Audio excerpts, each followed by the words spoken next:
Hello दोस्तों, स्वागत है आप सभी का हमारे यूट्यूब चैनल अर्चना एग्ज़ाम एजुकेशनल पर। अर्चना एग्ज़ाम एजुकेशनल पर बहुत बहुत स्वागत है। आशा करती हूँ आप लोग बहुत अच्छे होंगे, स्वस्थ होंगे और परीक्षा की तैयारी कर रहे होंगे। भले आप लोग का एग्ज़ाम हिंदी का और साइंस का लीक हो चुका है, पर क्वेश्चंस को बनाने में मैं रुकूंगी नहीं। तो देखिए, दोबारा से क्वेश्चंस जो है हिंदी का क्वेश्चंस मैं लाई हूँ, देखिए और वीडियो को लाइक कर दीजिए फटाफट। और वीडियो को अंत तक ज़रूर देखें, क्योंकि इस क्वेश्चंस में मैं मॉडल क्वेश्चंस, उसके बाद प्रीवियस ईयर क्वेश्चन, उसके बाद क्वेश्चन बैंक तीनों मिक्स करके लाई हूँ। तो इसे वीडियो को अंत तक ज़रूर देखें, एक क्वेश्चंस को देखिए, बहुत ही ज़्यादा महत्वपूर्ण है, एक भी मिस ना करें। तो चलिए देखिए क्वेश्चन नंबर 1 को। परीक्षा होने वाला है, जो हिंदी का लीक हो गया था वो दोबारा होने वाला है 6 या 8 को या फिर 10 मार्च को। देखिए फटाफट, और अभी से ये तैयारी करते रहिए, क्योंकि लीक तो हो गया है, दोबारा से एग्ज़ाम होगा हिंदी का भी और साइंस का भी। तो दोनों का वीडियो आपको चाहिए, मतलब क्वेश्चंस चाहिए, तो हमारे चैनल को सब्सक्राइब कर लीजिए और बेल आइकन को प्रेस कर लीजिए, ताकि हमारे हर एक वीडियो सबसे पहले आपके पास पहुंच सके। फटाफट कर लीजिए। अब देखिए क्या क्या लेके आई हूँ मैं आप लोगों के लिए। एक है पद्यांश, जिसे पढ़कर आपको यहाँ पर क्वेश्चंस को पूरा करना है, क्वेश्चंस का उत्तर देना है। तो क्वेश्चन नंबर 1 देखिए, यहाँ पर दिया हुआ है यह पद्यांश, पहले इसे पढ़ लेना है। घेर घेर घोर गगन, धराधर ओ, ललित ललित काले घुंघराले, बाल कल्पना के से पाले। इसे पढ़ लेना है। इसे पढ़ लेने के बाद यहाँ पर आपको क्वेश्चंस का आंसर देना है। तो देखिए क्वेश्चंस है, यह पद्यांश किस कविता का अंश है? बताइए फटाफट। ये जो आप पद्यांश देख रहे हैं, यह कौन सा कविता का अंश है, मतलब टुकड़ा है? फटाफट बताइए। आप लोगों को मैं मतलब बोलने का ये दे रहा हूँ, फटाफट कमेंट में बताइए। भले ये लाइव नहीं है क्लास, पर रिकॉर्डेड है, तो आप कमेंट में ज़रूर बताएं कि पहला का क्या होगा, दूसरा का क्या होगा। इस तरह से हम बताएंगे, थोड़ा देर रुकेंगे, उसके बाद उत्तर बताएंगे आप लोगों को। यह पद्यांश किस कविता का अंश है? देखिए, तो यह पद्यांश है उत्साह का। किसका है? उत्साह। अब देखिए दूसरा नंबर, कवि बादल को क्या घेरने को कह रहे हैं? बताइए, कवि बादल को क्या घेरने को कह रहे हैं? तो कवि बादल को कह रहे हैं कि पूरा आकाश तुम, मतलब बादल, तुम पूरा आकाश को घेर लो,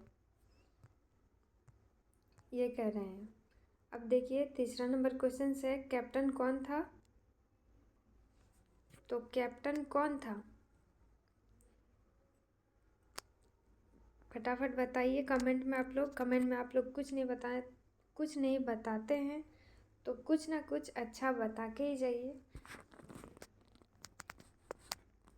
और चैनल को नए हैं हमारे चैनल पर, तो चैनल को सब्सक्राइब कर ले और बेल आइकन को प्रेस कर ले, ताकि हमारे हर एक वीडियो सबसे पहले आपके पास पहुंच सके। और वीडियो को लाइक कर दीजिए फटाफट। कैप्टन कौन था? तो कैप्टन था एक चश्मा बेचने वाला व्यक्ति था कैप्टन। चौथा नंबर क्वेश्चन है, लेखक ने खीरा खाने से क्यों इनकार कर दिया था? बताइए, लेखक ने खीरा खाने से क्यों इनकार कर दिया था? पढ़े होंगे आप लोग 10 क्लास में, आप लोगों का बुक का ये जो कहानी है, उसे लेखक ने खीरा खाने से क्यों इनकार कर दिया था? उसे मतलब उसमें घमंड था, या उसे खाने का इच्छा नहीं था, उसमें मतलब उसे भूख नहीं लगा था, या फिर उसका आत्मसम्मान के लिए, मतलब लेखक ने अपने आत्मसम्मान के लिए नहीं खाया खीरा को, इनकार कर दिया। तो उत्तर, जी हाँ, उत्तर होगा आत्मसम्मान की रक्षा करने के लिए खीरा को खाने से इनकार कर दिया लेखक ने। देखिए 5वां क्वेश्चन देखिए। क्वेश्चन है स्वयं प्रकाश का जन्म कहाँ हुआ था? स्वयं प्रकाश का जन्म कहाँ हुआ था? फटाफट कमेंट में बताइए। तो उत्तर होगा इंदौर में। कहाँ हुआ था स्वयं प्रकाश का जन्म? इंदौर में। 6ठा नंबर देखिए क्वेश्चन। नेताजी का चश्मा पाठ के लेखक हैं। नेताजी का चश्मा पाठ के लेखक हैं। उत्तर होगा स्वयं प्रकाश। Question number 7। स्वयं प्रकाश का जन्म किस सन में हुआ था? स्वयं प्रकाश का जन्म किस सन में हुआ था? उत्तर होगा 1947 में। क्वेश्चन नंबर 8 देखिए। शहर के मुख्य बाजार के चौराहे पर किस नेताजी का प्रतिमा लगी हुई थी? ये तो आप लोग सबको जानते होंगे क्योंकि बुक पढ़े हैं ना, इसलिए फटाफट बताइए। शहर के मुख्य बाजार के चौराहे पर किस नेताजी की प्रतिमा लगी हुई थी? क्या वो गांधी जी की थी या फिर राजेंद्र प्रसाद या फिर जवाहरलाल नेहरू या फिर सुभाष चंद्र बोस? फटाफट बताइए। कुछ याद आ रहा है किसका था प्रतिमा? प्रतिमा थी सुभाष चंद्र बोस का। थी नहीं, था सुभाष चंद्र बोस का, है ना। तो देखिए क्वेश्चन नंबर 9। हलदार साहब किसमें बैठकर चले गए? हलदार साहब किसमें बैठकर चले गए? हलदार साहब किसमें आते थे और जाते थे? कस्बे में किसमें आते थे और जाते थे हलदार साहब? क्या वो ट्रेन से आते थे या बस, कार, जीप, किससे आते थे? तो जीप से आते थे हलदार साहब। देखिए क्वेश्चन नंबर 10 है। नेताजी की प्रतिमा की वेशभूषा कैसी थी? नेताजी की प्रतिमा की वेशभूषा कैसी थी? बताइए फटाफट कमेंट में। आप लोग कुछ नहीं बताते हैं, कुछ अच्छा लिख के बताइए। वीडियो को लाइक कर दीजिए। आप लोग जितना जन देखते हैं उससे आधा भी आप लोग लाइक नहीं करते हैं। फटाफट लाइक कर दीजिए। नेताजी की प्रतिमा की वेशभूषा कैसी थी? तो फौजी की तरह। कस्बे में किस चीज़ का छोटा सा कारखाना था? फटाफट अब क्वेश्चंस को मैं एक करती जा रही हूँ, आप लोग कमेंट में बता के ज़रूर बोलें। वीडियो को देखें तो कमेंट में ज़रूर बोलें। कस्बे में किस चीज़ का छोटा सा कारखाना था? तो सीमेंट का। हलदर साहब ने चश्मे के बदलते रहने के बारे में किससे पूछा? हलदर साहब ने किससे पूछा? हलदर साहब ने किसको पूछा कि चश्मा को, मतलब नेताजी का चश्मा को कौन बदलता है हर रोज़? हलदर साहब किससे पूछा? तो पान वाले से पूछा था। देखिए 13 नंबर क्वेश्चन है। रामचरितमानस की भाषा कौन सी है?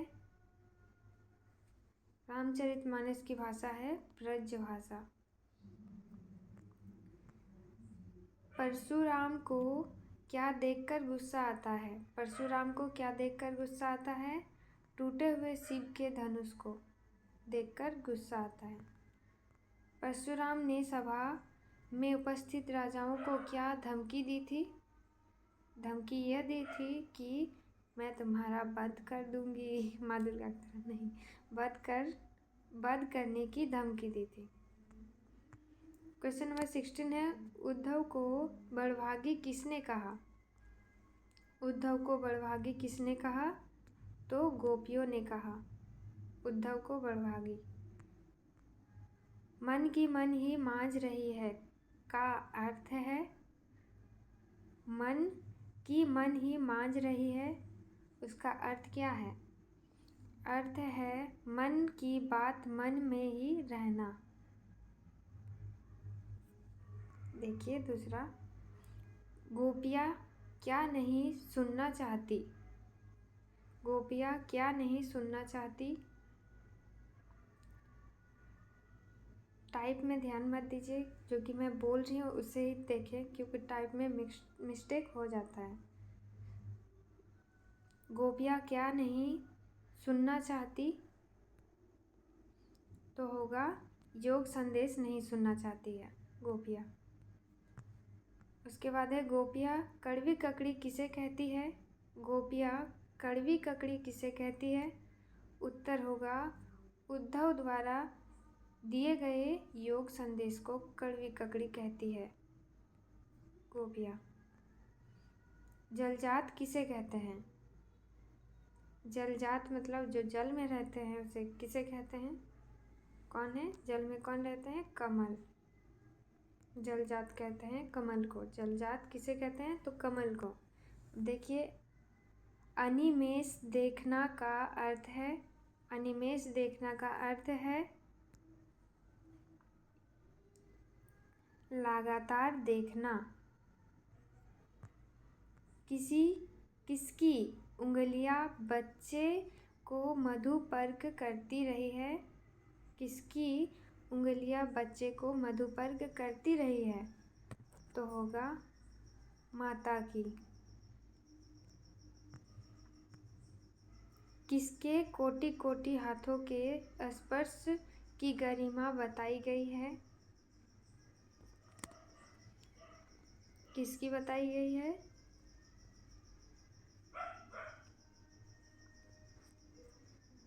जनसाधारण के।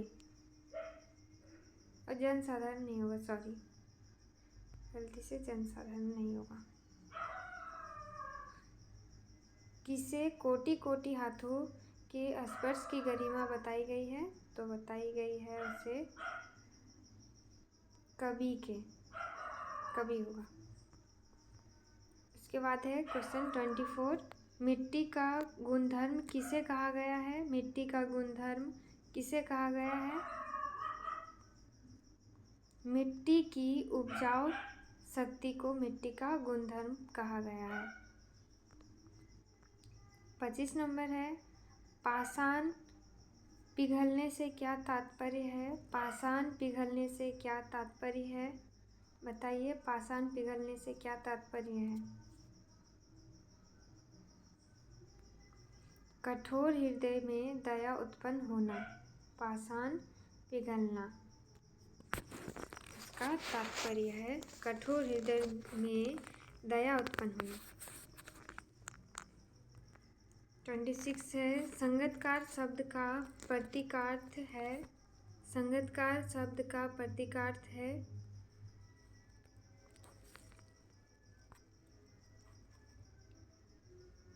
सहयोगी।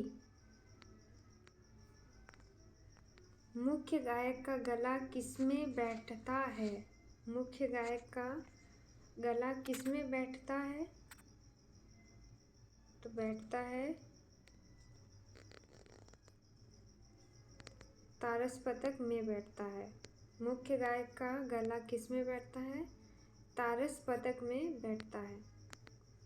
ये सब आएगा, ये क्वेश्चंस में लाई हूँ सब मिक्स करके, प्रीवियस का, क्वेश्चंस बैंक का, उसके बाद मॉडल का, मॉडल प्रश्न का, सभी का मिक्स करके आप लोगों के लिए मैं बना के लाई हूँ।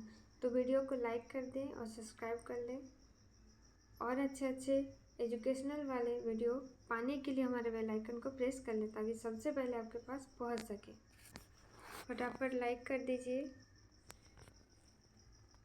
और मतलब लाते रहेंगे हिंदी का तो सबसे पहले आपके पास पहुंचे, इसीलिए आप चैनल को सब्सक्राइब और बेल आइकन कर लें। तारसपतक किसे कहा गया है। तारसपतक किसे कहा गया है, तो तारसपतक कहा गया है सरगम के ऊंचे स्वर को। सरगम के ऊंचे स्वर को तारसपतक कहा गया है। उसके बाद देखिए 29। मनुष्यता का अर्थ है,